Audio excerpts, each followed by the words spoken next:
So I'm back. So I want to share with you something that I'm sure it's not brand new, but it's brand new to me. I think as I have talked about the therapeutic aspects of what it means to love someone intentionally and how to love people with intention and how Christ's way and his posture mimics, and I would say our posture as therapists parallels the way of Jesus Christ. And so as I gave this relationship that we have with Christ more thought, and the relationship that we have with his life, I thought about the process of the the death, his sacrifice, the resurrection and ascension as a process that happens in relationships all the time. And so I call it the gospel relationship paradigm.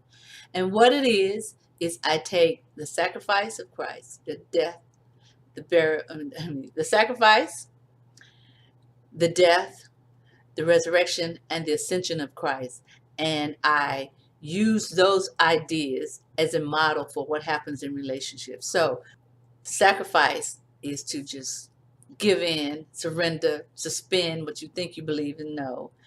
To die is to basically totally give in, is to just allow the other person to be there, be whoever they are, however that is, without intervention, without your intervening with scripture or anything.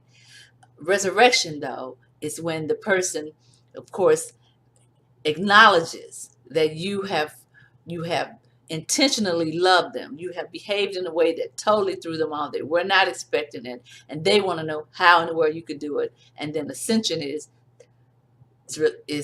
comes right after the resurrection, in that you get the opportunity to ascend.